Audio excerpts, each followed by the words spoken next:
afternoon. For those of you who are just joining us on the virtual aspect of this program, I'm Neil Bradley, Executive Vice President and Chief Policy Officer here at the U.S. Chamber of Commerce. Hopefully you've turned into the past to one of our Common Grounds series. Common Grounds is an initiative we launched earlier this year where we bring together a Democrat and Republican lawmaker to talk about an important issue over a cup of coffee.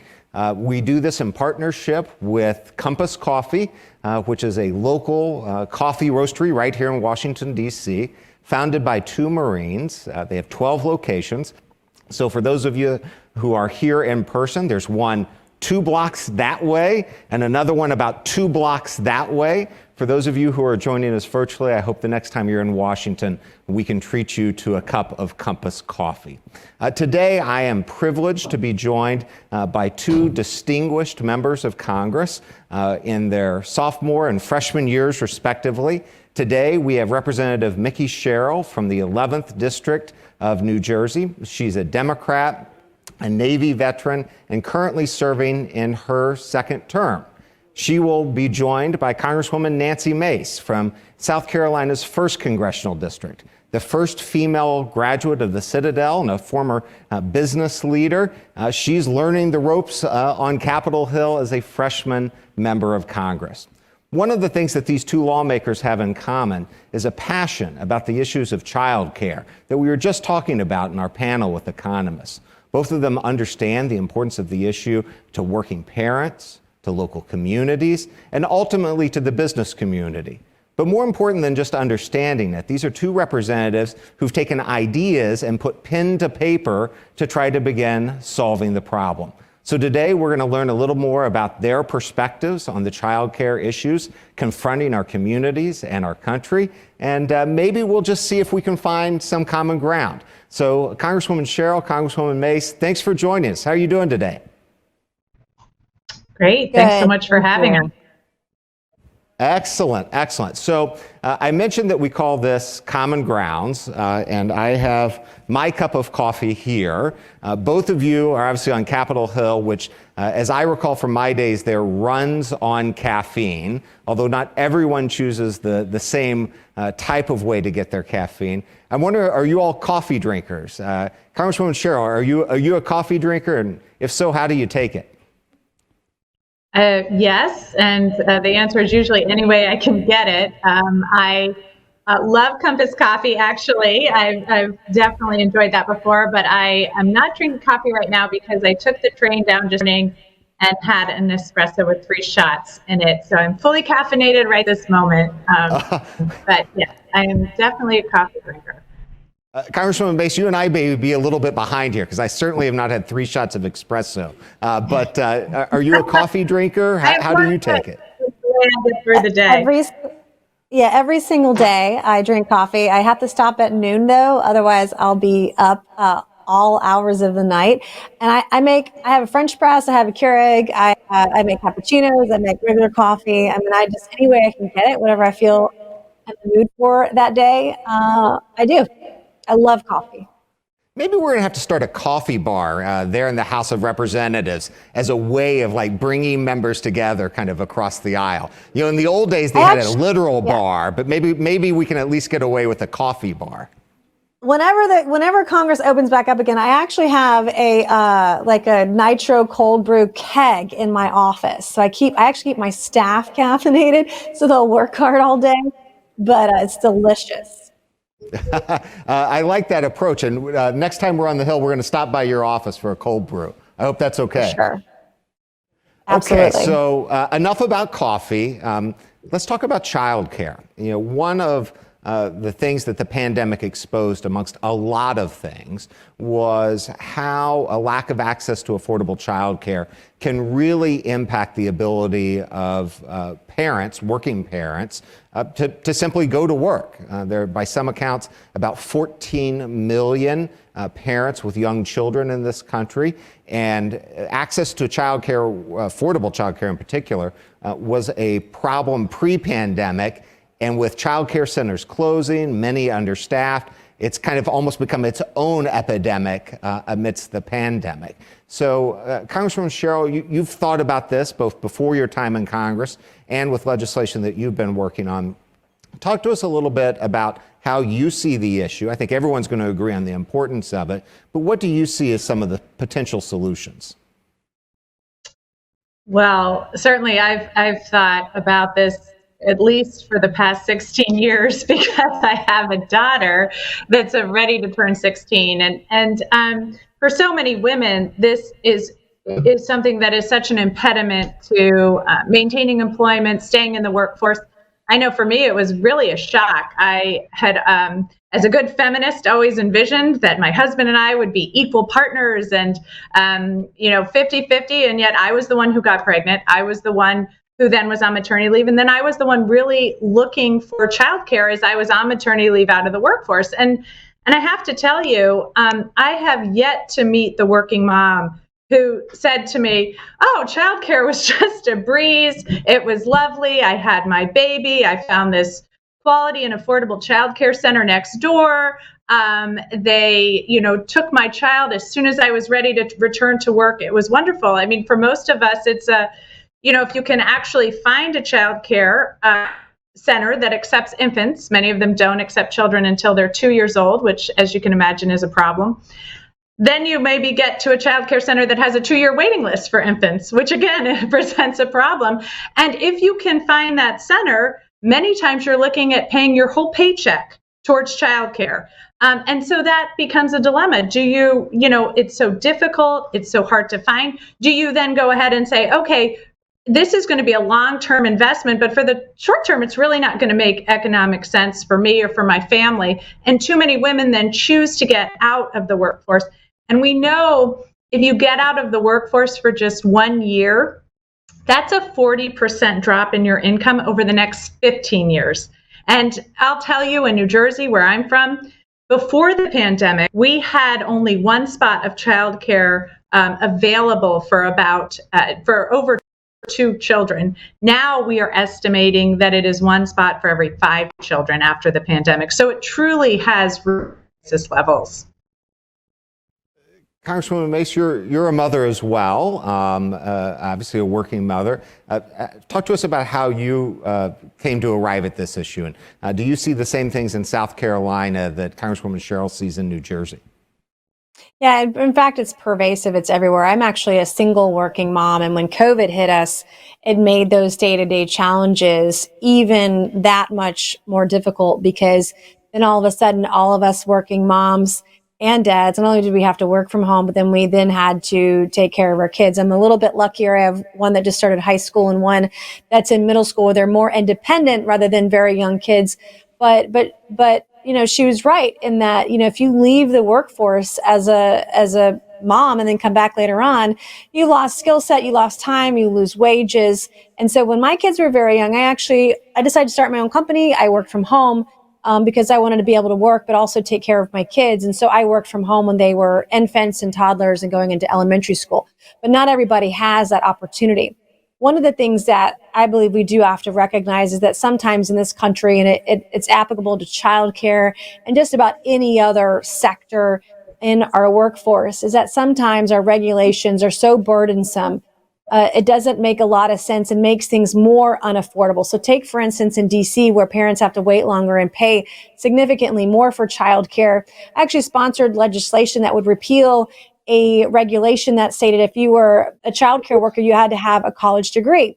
Well, there are many people out there that don't need a college degree to take care of children and have quality care available to working families and working parents. And so I think it's really understanding sometimes when we put in laws in place, sometimes there is unnecessary, unintended consequences. And that's the case in just about every place that the government has played a significant role. And we see that, like in South Carolina, you've got to have a license for hanging wallpaper. I mean, and to be a hairdresser or cosmetologist, people are going to pay between $20,000 and $30,000 a year because of the regulations that we have. And so not only are these things that the federal government looks at, but also we should have a keen eye.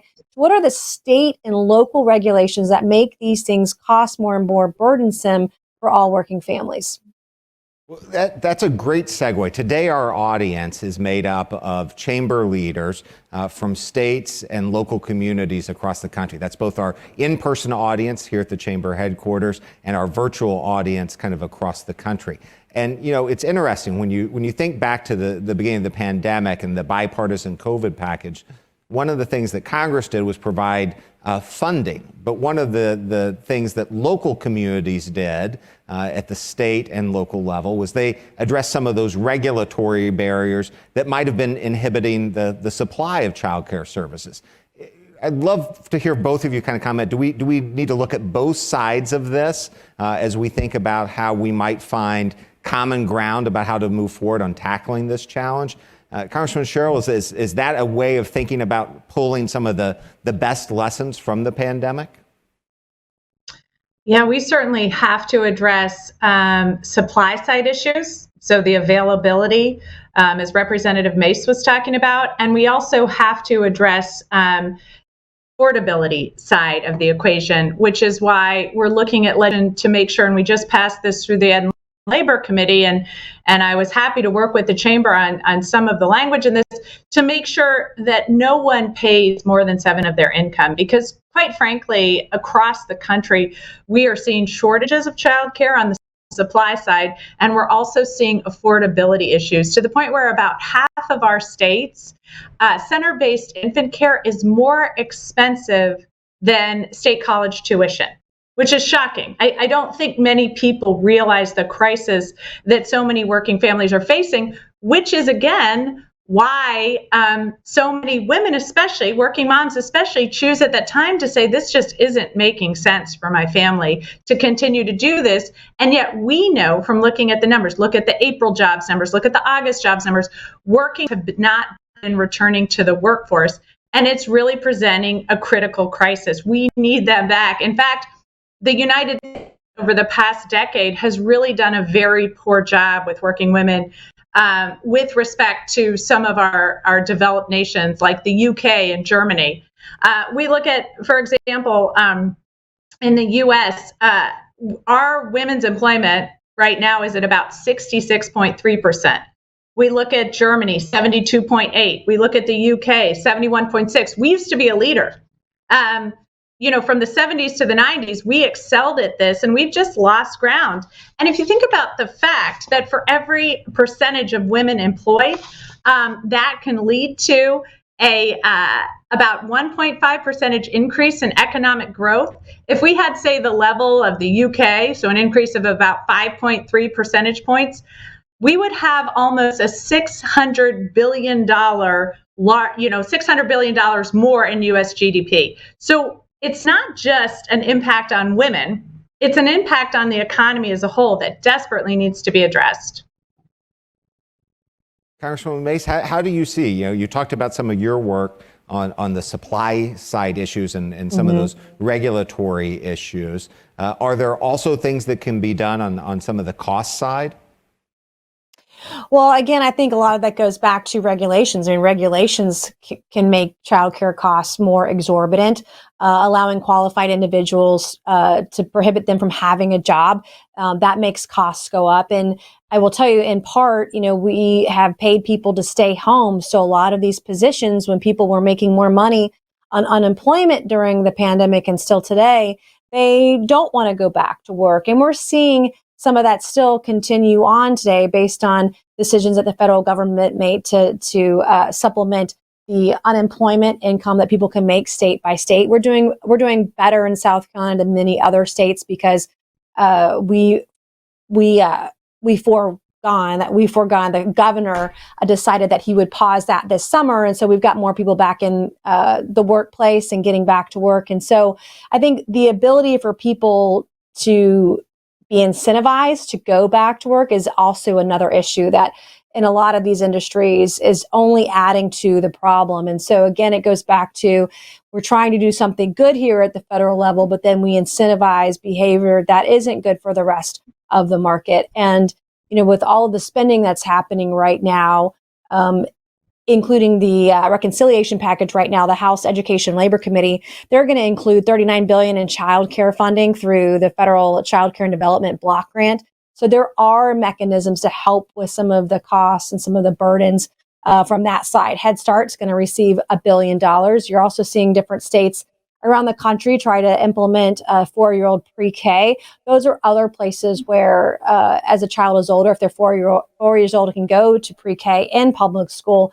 That's another benefit for working families. And then to speak on the women that have left the workforce, for many of them, that is now a choice. And, what we saw with COVID-19, based on closing down schools, shutting down schools, millions of women made that choice. And so again, it's the unintended consequences of our policy that then does what we don't want it to do. And that's why we've got to be really thoughtful and think through, how do we make it better without having a worse outcome?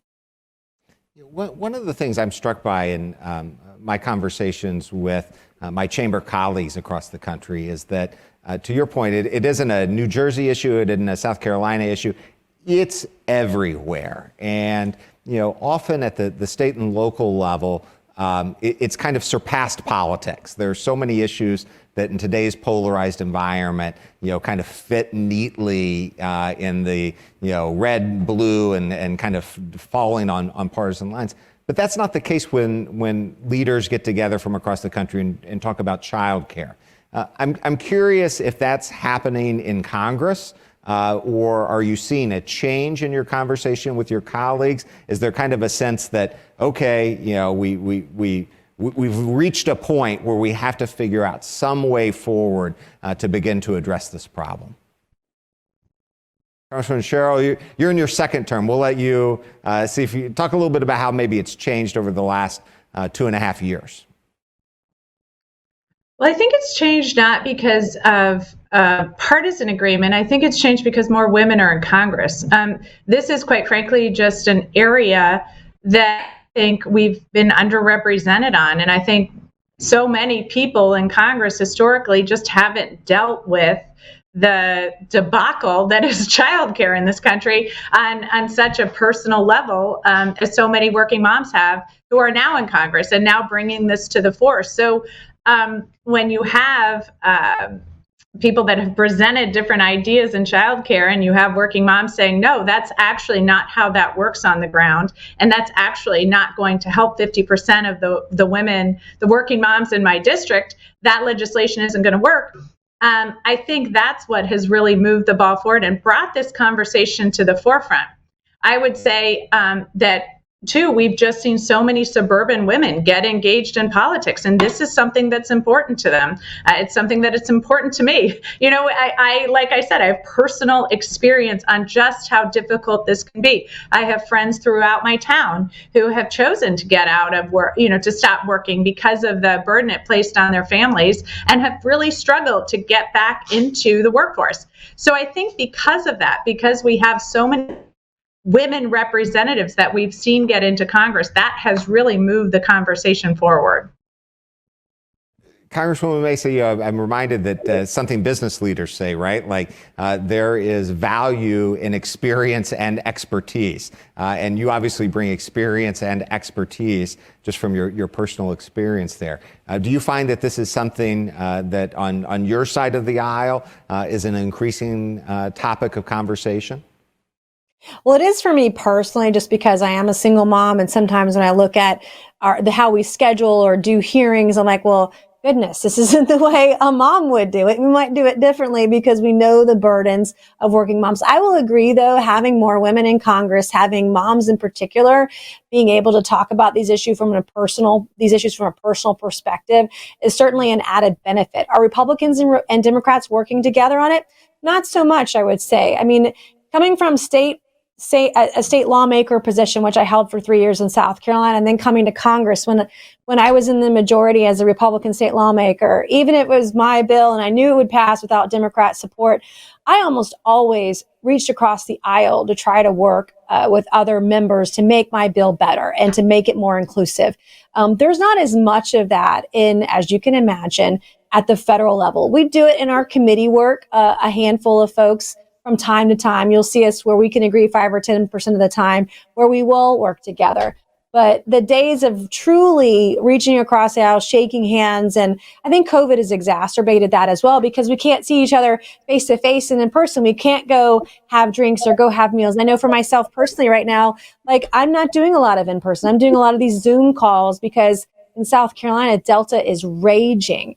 And I think the pandemic has only made the ability to work together that much more difficult. And so I would like to see us do more, particularly on these issues, and not be so partisan, but figure out where can we agree, where we can work together, and let's do it, even if it's only in 5 or 10%, which is why these events, these conferences, pulling people together are truly beneficial to all of us. Well, yeah, that's a great segue. I mean, we call this Common Grounds, and today we're focusing on childcare. But in the past, with some of your colleagues, we've tackled infrastructure and climate change and immigration. And we haven't solved any of those problems. These aren't things that you solve in a 30-minute Zoom conversation, as you say. But we've started conversations. You have an eager audience right here who believes in the power of convening and bringing people together to solve problems. I'm curious what we can do to help both of you and your colleagues who share in that belief of convening to try to facilitate some of those conversations, whether it's around childcare or another issue. Do you have any advice for us about how we can be helpful to both of you to begin breaking down the barriers that seem to exist in Washington and in so many state capitals today? I think that's a great question. And what was speaking to me, I come from a district that where we lost quite a few people in 9/11. We are along the train line, the commuter train line into New York City, and about 40% of the people that died in the Twin Towers were from New Jersey. So I was attending 9/11 ceremonies in so many of my towns this past weekend, and something that came up again and again and again is this idea that during 9/11 we were so united and we came together in such a powerful way to confront that crisis. And I'll tell you, I'm in a district probably much like Representative Mace's, where I have Republican areas of my town and Democratic areas of my town. And no matter where I went this weekend, this theme kind of continued through, this idea that we were we came together so well as a nation at that time, and we're not doing that facing our crises today. And so I think what you're doing is powerful. I think it's important, and I think a reminder to people throughout the country isn't a zero-sum game. It's not as if somehow Republicans win and I lose, that's good for the country, or if Democrats win and Republicans lose, that's good for the country. We're all American. We don't come together to address the crises of our nation and to really make sure that we are thinking through the best policy to address this. We're all losing, and I'm sure that everything we pass, I can tell you that even things my party passes, it's not always the way I would do it, but I'm working very hard to get the bills in a better place.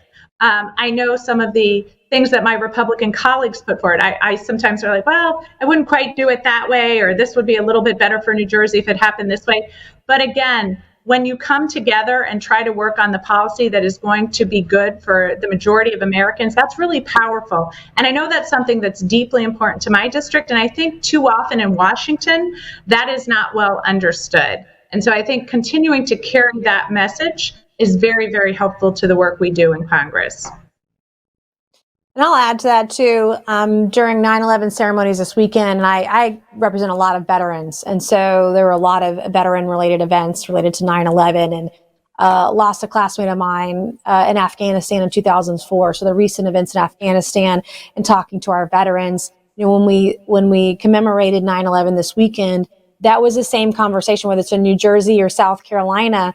People remember that was one of the few last times that we were able really to pull together as a nation and come together. And the one thing that I would ask of everybody in the room or watching this is to help us lower the temperature. So many times we get so worked up over an issue that we stoke the flames of, I think, violence in some communities. I had my house spray painted this summer, for example, I had my car keyed last year, the day of one of my debates, but helping each of us and reacting and communicating and talking about these issues, but lowering the temperature for people. It's just something culturally. And again, I think COVID-19 has exacerbated the way that we treat each other. And now we can't even communicate, even with members of our own churches or at the Thanksgiving table, you name it. And we have serious issues that we need to tackle and tackle them together. I wish our leadership on both sides of the aisle would have a joint press conference sometime and talk about, hey, we're going to work together on this one thing and do it. I was really disappointed when we did transportation infrastructure and every Republican amendment got, tossed in the trash. I just did an amendment on oversight. I'm not going to vote for the 3.5 trillion, but I think there's some common sense things we can do that are nonpartisan. And I tried to do that in regards to tracking down equipment left in Afghanistan in the hands of the Taliban. And it was a partisan vote. And so we've got and it's incumbent upon us to not be party to that, to not to contribute to that, to work together. And, the way that I see it, it's really easy to be in the minority and vote no against a lot of things. But when we're in the majority, what am I going to do then? Am I going to treat the other side the way they've always been treated and play the same game? No, I'm not. I don't want to do that. I don't want to be a part of that. I truly want to find ways to work together that won't break the bank. Previous to COVID, our economy was flourishing. Wages were high. When we cut taxes, believe it or not, many of the small businesses in the hospitality, I'm in a tourist district, food and bev is a big deal here, but our employers were offering higher wages, better salaries, and better benefits. I talked to many small business owners that were offering childcare to be paid for by their company so the person could come into work. So, figuring out how can we do this, what creative ways can we work on these issues together and create an environment where the soil conditions are better for people to be able to be educated, to work, to raise their kids and retire what I think is the best nation in the world. And we're just unable to do that right now. And I don't know what it's going to take. I do know that a part of that is that each of us, it's incumbent upon each of us to set a better example than we did the day before. So that's exactly where I want to take this, because I want you to challenge us. You're talking to the business community today. Mm-hmm. We've been talking about the importance of childcare, but we're not the only stakeholders in this system. When it comes to things like infrastructure, we have a good track record of working with our frenemies sometimes, friends, sometimes enemies, in labor to get that done. There are stakeholders we ought to be working with. So who is it that you talk to on this issue of childcare that you would like to see us talking to see if maybe we can form some kind of coalition, strange bedfellows, if you will, that help you all move the ball forward? Do you have any recommendations or challenge for us? Well, I do think labor is great. I'm sorry to hear Representative Mace feels that way, because I would say transportation and infrastructure is actually one of the great wins that we've had in the bipartisan infrastructure bill, which is about 70% support across the nation and critically important to people, both Democrats and Republicans in my district. And I would just remind her too, because I sit on the House Armed Services Committee, that tracking down gear in Afghanistan is actually a HASC priority, and we did pass that in the National Defense Act. So, we are working together across the aisle to get a lot of this stuff done. And I think we do need to celebrate those wins. And I think we need to work to continue to build that kind of bipartisan support in many of the committees and jurisdictions that we operate in. With childcare, again, that was something that I've spoken to members throughout my district, especially in some of the different chambers across my district, many of them in Republican areas. And this is something that I'll tell you is just simply not something that only affects Democrats or only affects Republicans. I wish that I could say that there was somewhere in my district where we had this great child care model that we wanted to export to the nation. Unfortunately, that's just not the case. And that's why we're all working together in New Jersey to try to attack and address this. And I've carried that fight to Washington, because I really do think, as I go across my district, as I talk to my small businesses, as we talk about our workforce shortages, I remind them, if we don't address childcare, we are not going to be able to fully have our economy up and running. And as Michael was saying before, if we shut down our schools right now, that is going to be a huge impact on the economy. So that's something we're working very hard in New Jersey to make sure our schools stay open and we can do so safely. All of these childcare issues, we have stakeholders across the board. We have stakeholders with teachers, we have stakeholders with labor unions, we have stakeholders with our private-public partnerships as we build the infrastructure of tomorrow, and as that we have the child care so that people can actually build the infrastructure of tomorrow. So these are just kind of things that we address across all party lines and across all people, because quite frankly, this just isn't something that we can have in a partisan way, because it affects just so many people, especially the economy and the workforce of the nation. Congresswoman Mace, we'll give you the last word here, because I know both of you have to run, but any challenge for those assembled here today? Well, I would also add, I was in Transportation Infrastructure Committee when every single Republican amendment just about got rejected. And I really try to work in my committees, and no matter whether they're the VA, the Transportation Infrastructure Committee, or Oversight. And by the way, Oversight Committee does have oversight over inspector generals. I try to really present ideas that would be nonpartisan, that would be bipartisan.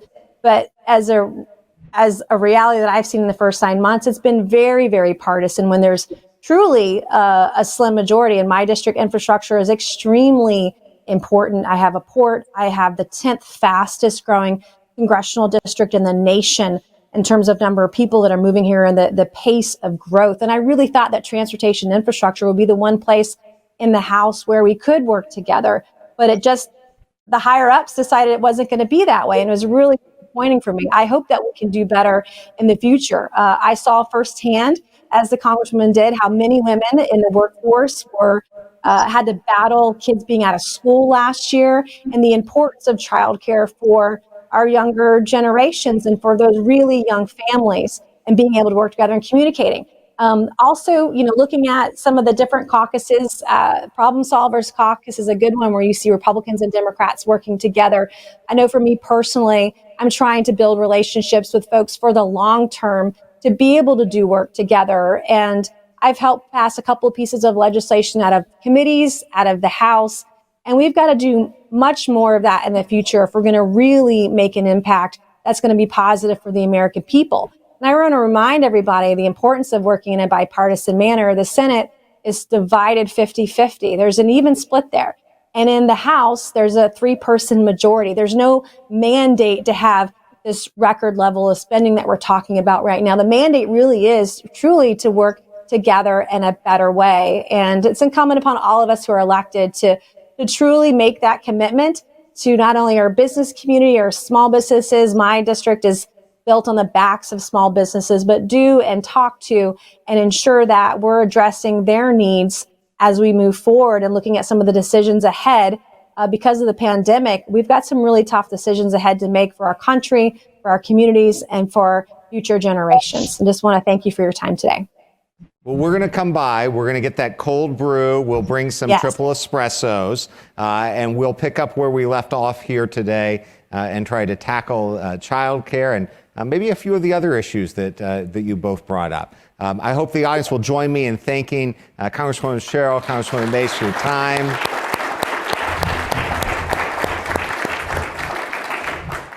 You've been incredibly generous, and we look forward to working with you on these and other issues in the days, months, and years ahead.